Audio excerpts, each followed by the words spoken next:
bad seed. And this made me think back to my experiences when I was around 6 years old. My babysitter showed me the Horror Express with Peter Cushing and Christopher Lee. And I know, and I've been on several film juries with Christopher Lee, and I actually had him set to star in a film I was going to direct. And when we did all of Phantom of the Opera, Dwight Little and I and Jill Schoen from The Stepfather, we did it as a kind of an homage, a tip of the hat to Peter Cushing and Christopher Lee and those classic Hammer films. Yes. Yeah. So what was it like watching The Bad Seed at 9 years old? This is really a fun story. When I was a kid, Southern California was still a paradise of orange groves, and everybody lived well, and everybody had a barbecue, and it was that wonderful post-war time. And we would always get one of the moms to drive us in one of those old station wagons with the wooden sides on it to a matinee. And matinees, I think, gosh, I remember they were 35 cents, but they were probably like 50 cents by now. And they had, all matinees were for kids. You would not have adult films during the afternoons. They were always Disney movies, or horror movies, or science fiction movies, or fantasy movies, or cartoons. And so I had gone with my pals to it was a boy's birthday party. And it sounds real romance now, but we all piled in the car and we went to see this cowboy movie with Anthony Quinn. It was real psychological cowboy movie western, and he was like the old gunfighter, and the kid was out to get him to draw once more to make a reputation or something. We all loved cowboy movies back then. And what happened was at 3 o'clock in the afternoon, this particular theater switched over from the kiddie matinee to the adult programming for that evening, and it was The Bad Seed, starring Patty McCormick, who for a while was romantically involved with Peter Jurasik from Babylon 5, a good dear friend of mine. And I've met Patty before, and Patty was the child star of that. And it was this old war horse, rather stiff, a sort of dark Broadway play that had been translated to the screen about a child killer. There you go. There's something. The circle remains unbroken. Freddy Krueger, right? And later on in life, I had a friend, a wonderful actress, Jocelyn Jones, and her father was Henry Jones, brilliant character actor from the 50s, 60s, and 70s. He was on one of the Mary Tyler Moore shows as a regular, and he played the janitor. And I remember sitting there, and the lights went down, and the first image of the film is this little girl, and she's lost the handwriting award in summer camp, and the little boy that's won it is hanging off the edge of a pier, and she takes off her tap shoes and beats his little fingers, and he falls into the water of the summer camp lake with half-moon scars from the taps on the back of his hands. This is how they, spoiler alert, this is how they eventually get you.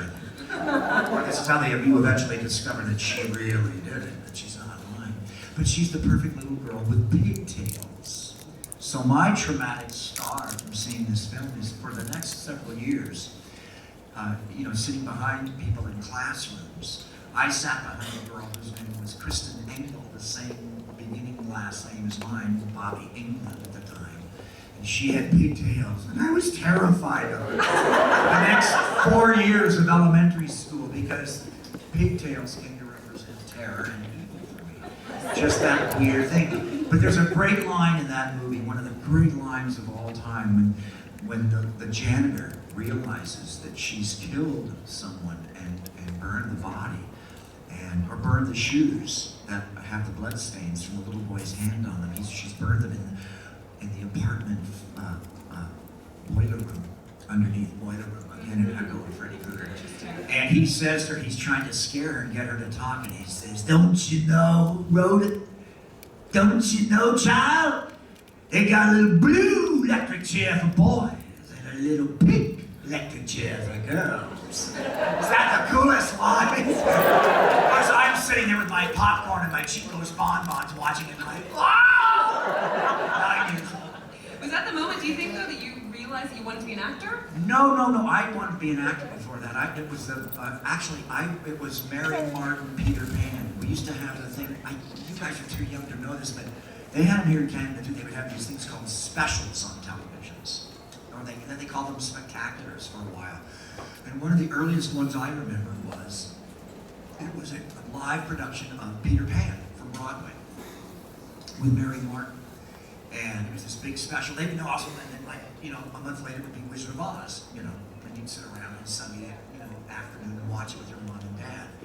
Just before color TV was invented, and it was a big deal on network television in America. We only had 3 networks, and I saw that show, and I think that's the real germ. And then later on, I was chaperoned by the cutest girl in my middle school. She was a grade ahead of me. She had legs that started right here. Stephanie March, I'll never forget her name. She was already dating a boy in high school, and she wanted to be an actress. She was lovely. She was just a sensationally beautiful girl. She looked like a tall Scarlett Johansson with an Audrey Hepburn bob. I mean, oh my God, she was fabulous. And my mom and her mom were best friends, so she sort of had to take me with her to this professional children's theater during the summer. And I was tagging along while my parents, my mother and her mother, drank martinis by the pool. And I went in there, and I thought I was going to be an usher, you know, probably, or build scenery or paint scenery. And Stephanie wound up kind of like a chorus girl, you know, one of the harem girls in Aladdin. I wound up starring as Aladdin and Pinocchio and here's the circle remaining unbroken, Peter Pan, and Hansel and Gretel. And that was the acting bug for me. I had an entrance in Pinocchio where I ran across the stage, and I think you guys call them Native Aboriginal or the Native Americans, Indians chased Pinocchio across the stage with bows and arrows. It was politically incorrect. And they chased me across, and I ran across the stage. And I'm a wooden puppet. Remember, I made of wood. And I ran back the other way, and they needed to run after me. And I figured out about halfway into the production, my little Tyrolean, you know, vest, my little Germanic Tyrolean vest that Pinocchio wears. You guys know what I'm talking about. It had foam hidden in it, and every time I ran across the stage, I stuck more arrows in it. And pretty soon I had an arrow between my teeth, like Peter Sellers in What's New Pussycat. Pretty soon I had arrows stuck through my hat, I had an arrow in my butt, and the laughs got bigger, and the laughs got bigger, and the laughs got bigger. And getting laughs like a stand-up comic is like being a rock star. It's the most wonderful feeling in the world, especially if you can get in the same place every night and build on that. And that was the second moment that it was solidified to me that this was something that I wanted to do. This felt as good as it felt as much fun for me as surfing, you know, dropping into a wave. And those are the 2 things that in my life that feel the best, you know, to me. You'd already done a number of performances on film and television prior to Nightmare on Elm Street, including being on the miniseries V, which you're... It's back on in the morning on Sci-Fi Channel now. Okay. It's sort of like morning programming now, yeah, which is kind of interesting. Well, take us back. What was the audition process like when you were trying out for Freddy Krueger? Well, you know, I'd done an awful lot. I was already established in Hollywood. I was part of the 70s Renaissance, and I worked with great directors like Robert Englund, whatever happened to Baby Jane, and Bob Rafelson, 5 Easy Pieces, Daniel Petrie, who, you know, the whitest man in the world, a fellow Canadian, a great director, discovered all of the best African-American actors. This is like, you know, the whitest Canadian imaginable, and all his entire family are very famous and important directors now, but Daniel directed the original Raisin in the Sun and discovered all those brilliant actors. He was, you know, except for Sidney Poitier, I think he was already a star at the time, but everybody else in that. And I worked with him, and that was my very first feature back in '73. So I was established, and I was actually experiencing for the very first time celebrity as a result of V. And we were on a hiatus between the miniseries and the series, and I had this audition. Now, Wes Craven in those days, we considered him kind of like the new David Lynch, but darker and nastier and more kind of punk, violent. Hills Have Eyes, Last House on the Left, obviously. But I remember sitting in a new wave. Remember New Wave? Remember the New Wave? Remember our hair, big hair, and anyway, big hair and big shoulders. But anyway, skinny ties. Okay. Anyway, I remember and I was in a really cool New Wave bar in Hollywood, and they had 2 monitors on either end of the bar, and one of them was running David Lynch's Eraserhead on the continuous loop, and the other one was Hills Have Eyes. So that's what I knew in my kind of consciousness of Wes Craven. And so when I was told to audition for this role, that I thought, this is interesting. Yeah, I would like to work for this guy. I think he's really onto something. And I had an old beat up Datsun Roadster. It's like, you know, the Japanese MG. and I drove over, I remember, and my buddy smoked, and he put out a cigarette in my ashtray. And I remember looking in the rearview mirror just before I got out of the car and going, oh God, and I had just been surfing that day. And I was all tan, and I had long, blonde, curly hair. I looked like, you know, a cross between Leo Sayers and Peter Frampton. And so you make me feel like dancing. Anyway, and the first auto-tune. Anyway, I looked too healthy for this. So I spit in my finger, took a little saliva, and I put it in the ashtray. And I really gently put circles under my eyes. I accented that part of my face. And then I walked around, opened the hood of the car, and I took a little grease off the dipstick. Just a little bit, and I just slicked my hair back. So it browned down my blonde hair, and also I have a high hairline.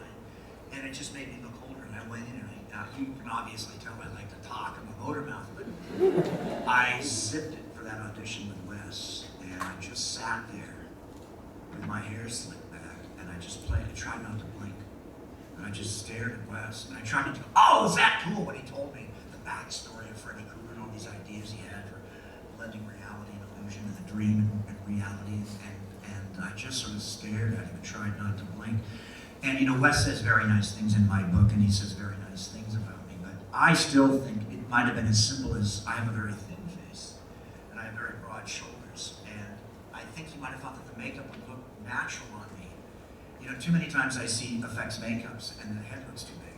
Sometimes the ratio is off a little bit, because they put so much on them, and with me, it was just about the right ratio. You can put stuff on me, and it still looks like I could have a head that size, because my head's more narrow.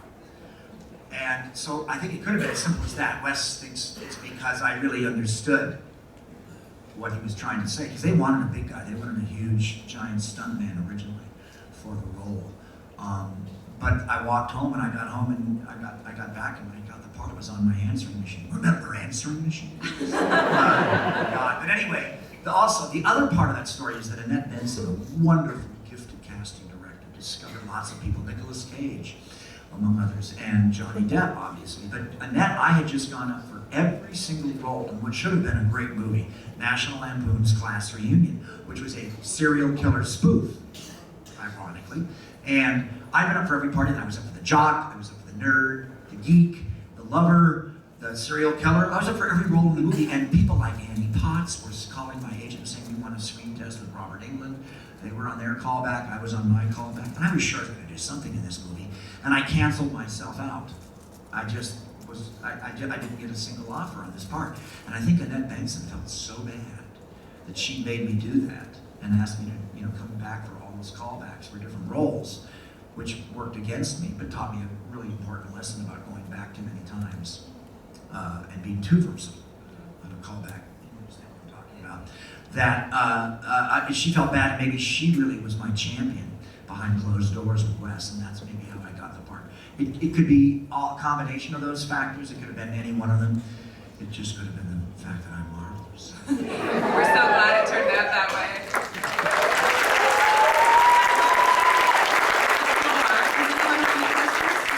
Q&A. Yes.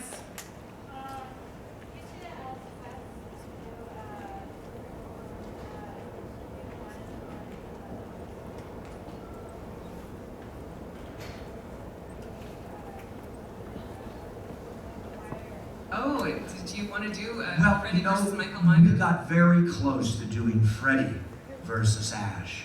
Oh, that was amazing! And Sam Raimi, is richer than God.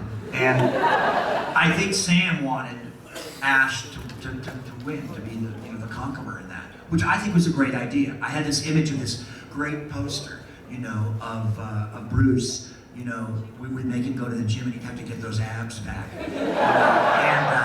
And it would be, it'd be Ash, making the world safe from sequels. And he would kill Jason and I. But, New Line is, the real hit of all those movies is Nightmare on Elm Street. I mean, it's made, 100 times more than Evil did, and the Friday the 13th movies combined.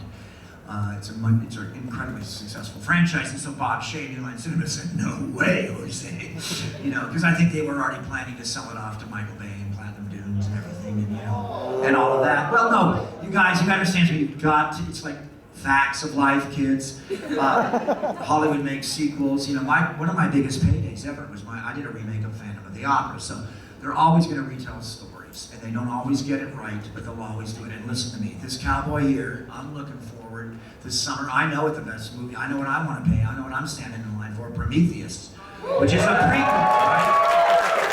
And I don't want to live in a world that didn't have the sequel to Aliens. I love that film. I think the sequels were maybe stronger, So, sometimes sequels are a good thing, and there's also, you guys got to understand something. Hollywood makes some really good movies that you guys don't go see.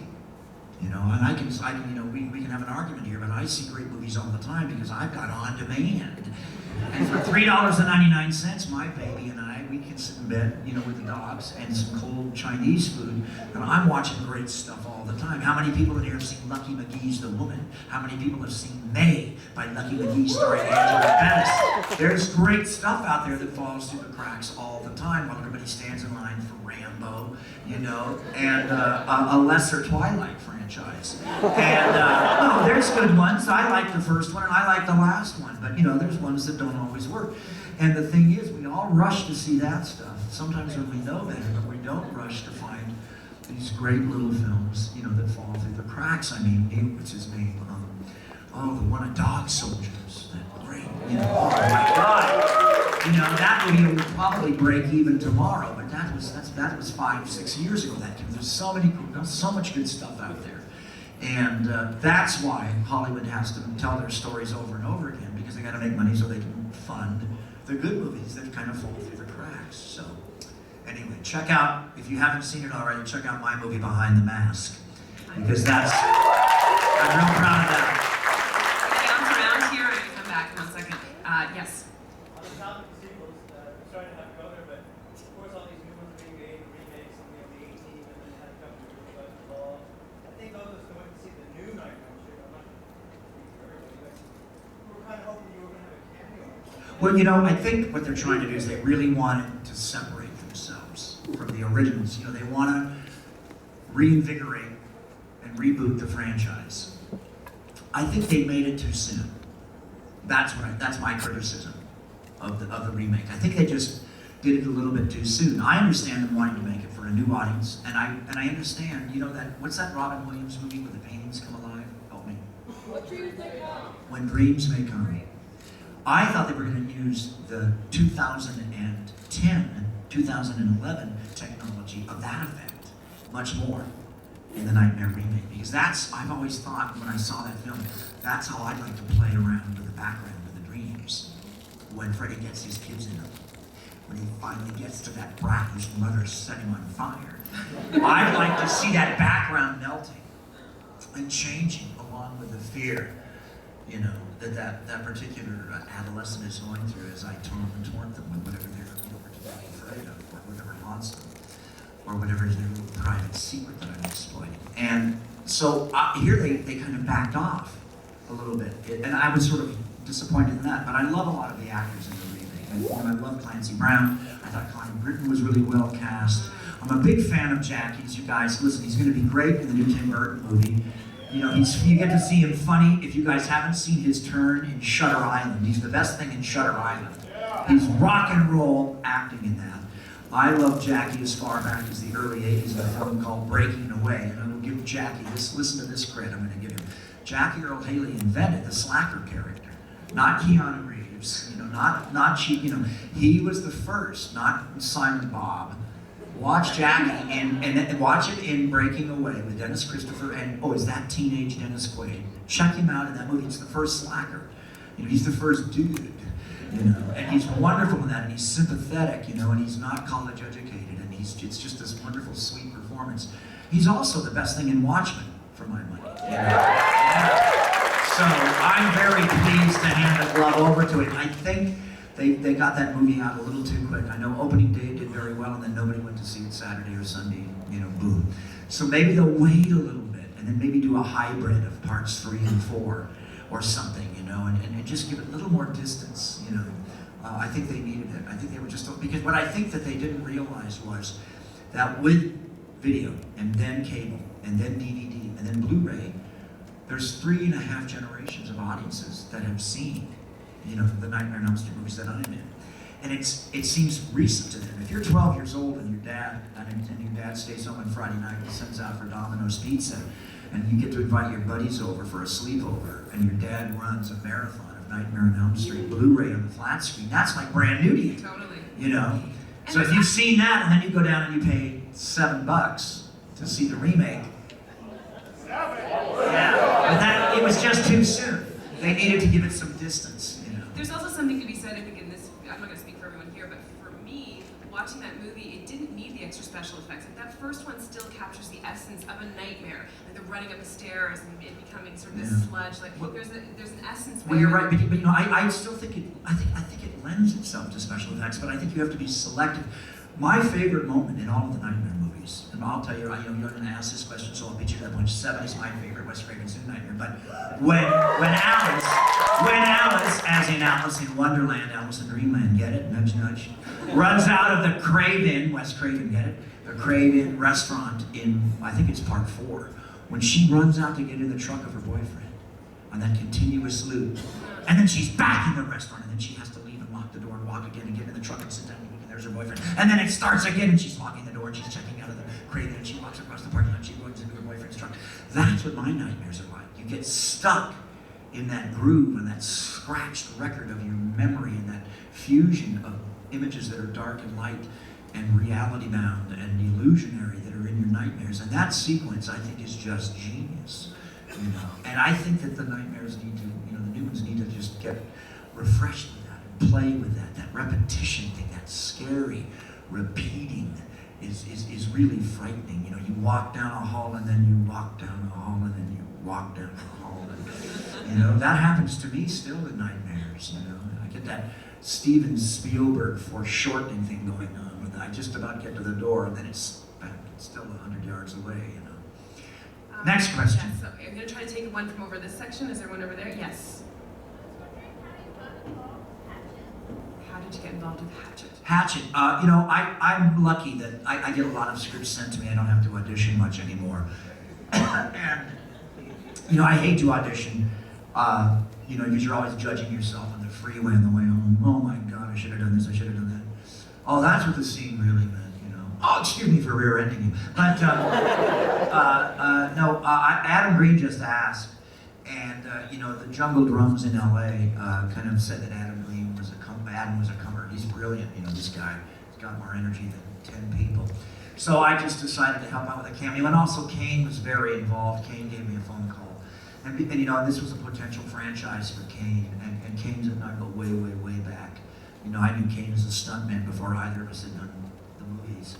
And so I did it for Kane as much as Adam because I wanted Kane to have another successful franchise. And, you know, it's kind of close to Freddy versus Jason, and Kane's nose was a little bit out of joint for not being chosen for that. And so, and I loved it, you know, and he was going to be stunt coordinator as well as starring in it, you know.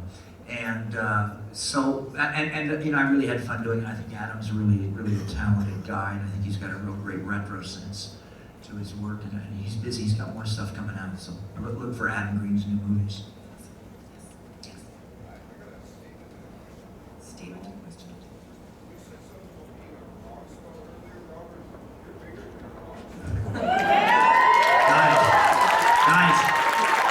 You guys, I love you guys, but I've known a couple of rock stars in my time, and I'm not just talking about Doc. No, and I mean even we can tease about boy bands and stuff like that. But I just did a down and dirty little horror movie called Incubus, and I was hanging out with Joey Fatone a little bit, and Joey's doing some acting now. We can tease him a little bit, but you know, come on, Justin Timberlake's a terrific actor and a terrific singer. And you know, and he was on tour with Justin for years and years and years. And I was talking with Joey, and he was telling me that Mick Jagger came up to Joey in a bar and said, "You know, you hold the record for the biggest audience in the world in Rio So that's something. When Mick Jagger tells you, that you hold the record for the biggest audience. And it's, I mean, I know what's great about being an actor in film is that right now, not only here in Canada, not only right now on the Sci-Fi Channel, not only maybe a repeat of me on Criminal Minds or Wi-Fi, but right now in burgeoning, growing new markets where they've just got cable, Bulgaria, or where they've just got the new Blu-rays somewhere in Azerbaijan, southern Russia, or in North Africa, or somewhere in Latin America that's like Uruguay, or somewhere that's not as wealthy as Bolivia. Right now, they're watching Nightmare on Elm Street, they're watching Phantom of the Opera, they're watching I'm alive, and I'm young, and I still have hair. Amazing. Okay, over here. Yes. Yes, you. Since you've worked with Wes Craven, one of my favorite roles that you've ever done is actually Wacky. Oh, thank you. I wish that was brought back.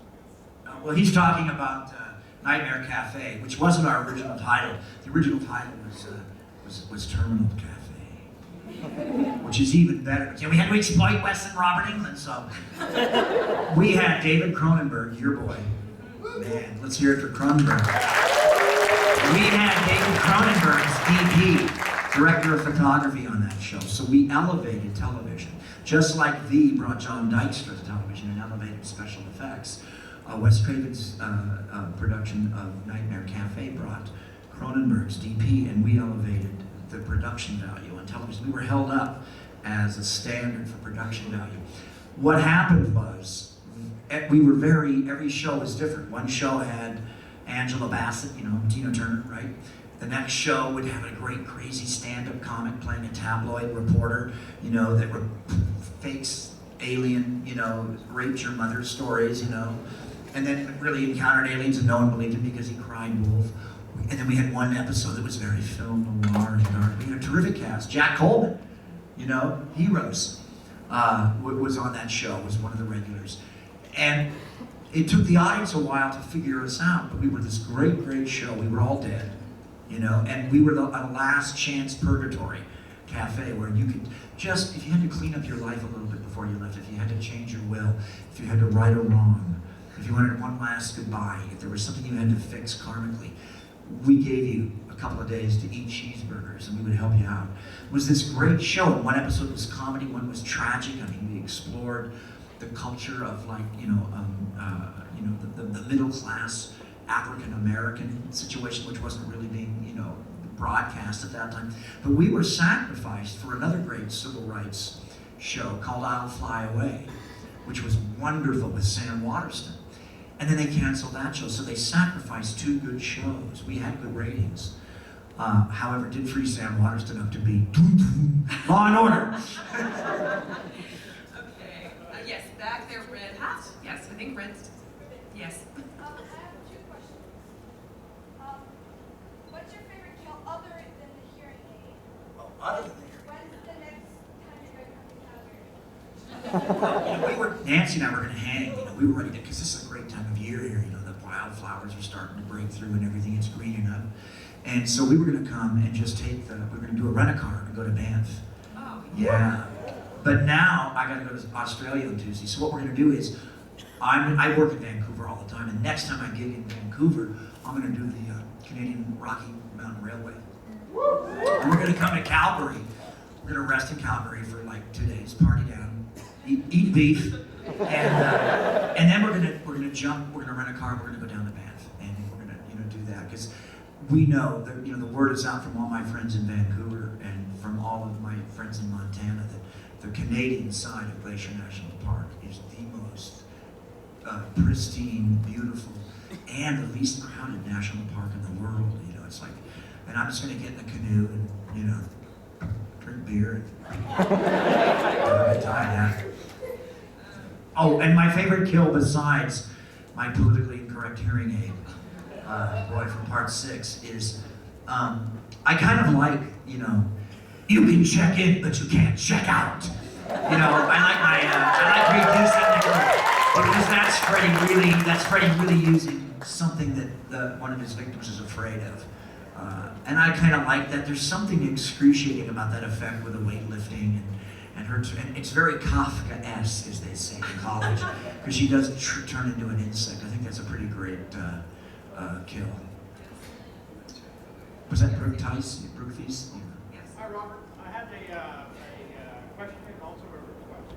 My kids, my wife, they love you in the Nightmare and series. And, I'm going to go right off a little bit of Main Street here and bring up the movies that you did. The Adventures of Ford Fairlane. Ah, Oh, yeah. I loved you in that. I know it. Where were you at that point in your career? Well, I had just done a Freddy film for Rennie Harlan. And I was really huge in Europe.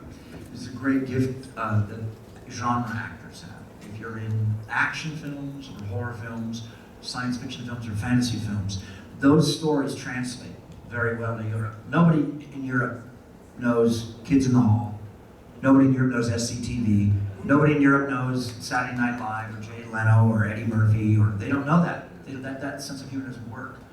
But they know Rambo, and they know Bruce Willis, and they know Patrick Stewart, and they know X-Men, and they know fantasy and horror and science fiction, and they love it because it's such universal film and storytelling. It's that narrative works. So I had just done a movie in Europe, and I was exhausted. And Billy Idol, White Wedding, Billy Idol crashed his motorcycle up by my house in Laurel Canyon, where all the old 60s rock stars live. Joni Mitchell, is that you? And truly, Ladies in the Canyon, one of the greatest albums ever. And so I got called to replace Billy Idol because he was in a cast and he couldn't tour and he couldn't do the movie. So that's how I got wound up doing Ford Fairlane. And my great Ford Fairlane story is I was in the top of the Capitol building in the same studio. They were going to hang me outside on a wire for a stunt. And I'm sitting between Priscilla Presley, Elvis Presley's wife, Wayne Newton, the Las Vegas lounge wizard, who was best friends with Elvis Presley, and a rock aficionado. And I'm sitting in the recording studio. The Beatles did all their Capitol albums, and Frank Sinatra did his greatest work with Nelson Riddle. I mean, and it's circular and vintage and retro. Ring a ding ding. Right? I mean, you felt like you needed a martini and a cigarette with lipstick on it. And Wayne Newton can play guitar like a bandit, and he was playing the left-handed Stratocaster of Jimi Hendrix. So that's what Billy Idol is, by dropping his Harley in the gravel in Laurel Canyon. Yeah, I wanted to hear one line out of the movie. Hello, hello. That's my bad English roadie who's lived in LA too long with English accent. Yes. Oh, Sorry. I'll go with you next. Yes. No, you go. Oh. Is there ever an opportunity where you wouldn't want to talk about it? I was up for the role of Nick Adams, the actor Nick Adams, who's in A Rebel Without a Cause, who did famous television stories in the States called The Rebel. He's the little bicycle paper boy in the great, great film, William Hinge's film, Picnic. Da-da-da-da-da. Kim Novak, no brassiere, hello. William Holden without his shirt, French kissing her, oh my God, hot, hot, hot. James Wong Howe, cinematography, look out. Teenage Susan Strasberg, take me now. I was up. He was an actor who hung out with James Dean and Elvis and everybody in the 50s. And I was up to play him in the John Carpenter Elvis with Kurt Russell. And I didn't get the part. But that's the only time I've been up for a John Carpenter movie. And I'm a huge, John should hire me because, I need to get drunk with John because I have all these music, rock and roll ideas for films. You know, no one's ever done the movie of Marvin Gaye and Tammy Terrell. And you know, they were in love and she died on stage hitting a high note. I mean, where's that story? You know, where's that movie? I want to see, I mean, if they can make all these other ones, I want to see that one. But no, and I love John Carpenter, and I think John Carpenter's The Thing is one of the greatest films ever made. Let's hear it for animatronics, huh? Real special effects. And also, for pure fun, and your girl is in it, your beautiful, tall, leggy Kim Cattrall at the prime of her beauty. Big Trouble in Little China. Underrated movie. Ahead of its time. Well, just reading your biography, it says you come from classical training in acting, and here now you're doing Lovecraft. I'm just putting this out there, but I don't know if anyone else feels the same. I would love to see your Richard III. Well, you know, I did, Richard. I broke my wrist. I used to run out of the theater at night in Michigan, outside of Detroit. I would run out because we wanted to make Last Call with this great dive bar. I mean, it had a parrot. It had a parrot that would walk up and down the bar. You'd feed it French fries, and it was fat and had a gut on it, this parrot. And this bar it was like guys that worked the graveyard shift at an auto plant, and actors from Stratford, Connecticut, Stratford, Ontario, and actors from New York and LA and regional theater. We would all go there after the play, and I ran out one night, and it was glare ice, that black ice. Now you guys know how to survive this. You guys come out of the womb in hockey skates, but I'm a California boy, and I hit that ice, and it was, the banana peel, right? I saw my feet, I saw the moon, and I hit it, and I put my right wrist down. Broke my wrist. Didn't go to the doctor, went to the bar. And now I was at the Royal Academy, and I was doing Richard III. That was my test. That was my play for that 6 weeks. And so I did it in the cast. Well, I've been, now is the winter of our discontent. I was overacting my ass off. So now I have the cast on, and those Clint Eastwood spaghetti western ponchos. Remember those? Yes. Well, those were kind of cool. I was kind of a hippie, and I had one of those, and it covered my cast, which I thought was cool. So I wore that, and it looked kind of like a cape, And I wore that, and I did Richard III, and I really understood it. It's really well written, that part. I mean, the poetry is not too thick. It's real easy. You kind of understand the subtext right away. And I was doing the scene with Queen Anne, and I had the cast on, and my cast was black, and I put a glove on, and so I looked like I had a deformed arm. And then I had the poncho on, and real long hair, and a real scraggly goatee, and so I didn't do all that limping hunchback shit. And I played it kind of straight, and I'm telling you, it was a big transitionary moment for me. Because I was so strong in comedy back then, but that was like a big revelation for me. And I blew their minds, and I started getting leads after that. And I went right into I replaced Dirk Benedict. You guys know what I'm talking about now? And don't go before 18. Right, Starbuck. And original, and Dirk went to do Butterflies Are Free on Broadway with Gloria Swanson. And so I replaced him, and I got my first leading man role in Life with Father, and then I did Andersonville Trial, and that was this big transition for me, Richard. It's Richard III, so thank you for bringing that. No, I think I'm getting too old. I wanted him to play Iago. I think Patrick Stewart is probably still young enough to pull it off. He looks younger than me, I think. It's weird. I mean, I'm probably close in age, but I'll still probably do that, and I'll probably direct some theater. But I don't know now. As I get older, I suffer much more from stage fright, and that was something I thought I would outgrow. This is why Olivier. I'm not comparing myself to Olivier, but this is why Olivier stopped working in theater.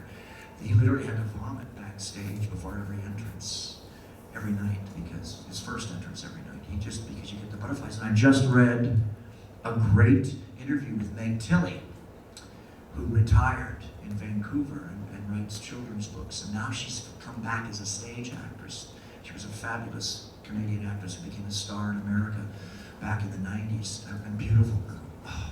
But she just did Virginia Woolf in Vancouver, and she's freaked out because she gets done with the show and she's beat and exhausted. She's playing Martha in Virginia Woolf, and then she goes to bed. She doesn't wake up until 1 in the afternoon because she's so tired. And then at 2 in the afternoon, she starts getting nervous butterflies for the next night. That night's performance. And that's what happens to me, which is one reason I've kind of kept an arm's distance from theater for a while, and why I like film. because you can, you get another take, you can fix it. We have time for one more quick question. The last Last question. Go for it. Yes. You said earlier, where's that story? If you had the money, if you had the chance, what would you want to be? What was the story you wanted to be? What movie? Is there a movie? Or Well, one of them is this. I am fascinated because I love Motown and I love Latin soul. Flip sides. A lot of songs that were like between 11 and 20 in the top 20 when I was a kid growing up, listening to the radio. Barbara Lewis, some Martha Vandello, stuff like that. And so the Tammy Terrell, Marvin Gaye songs are so brilliant. They both had such great voices. And they were so young and so beautiful, you guys. And you can imagine seeing them sing when they were young and beautiful on stage. And for them to be in love and for her to hit that high note and die in his arms on stage. Ain't No Mountain High Enough, I think was the song. But I just think it's a great, romantic, sad story. So that's one of them. I've always thought that would be a great tale to tell. There's some others which kind of escape me right now. I mean, I'm just blanking a little bit, to be quite honest with you guys. But yeah, if I had the money, I would probably I have a great idea for a production of Othello, where the whole play takes place underneath a canopy, and the canopy, the design on the canopy, the pattern on the material, are strawberries. And it's the handkerchief that Othello was given by his grandmother, his Moorish North African grandmother. And I consider it cursed. And this is the handkerchief that Desdemona accidentally gives to Cassio, which makes, through the machinations of Iago, Othello so insanely jealous. And I'd love to have that canopy. And when it begins, I'd like to have it the sail of a gondola in the Venice Canal, or an awning on a palazzo in Venezia. And then as we move to Cyprus with the army, I'd like it to be in the Casbah. I'd like to have it always the handkerchief is there, always the curse is shadowing wherever Othello goes. And I have this great idea for a production of Othello that I'd like to do. At one time I wanted to do Iago, but I think I'm getting a little long in the tooth. But, what's he that says I play the fiddle? You have one of the most fascinating minds, clearly, we can all tell here. Thank you so much for being here. Thank you.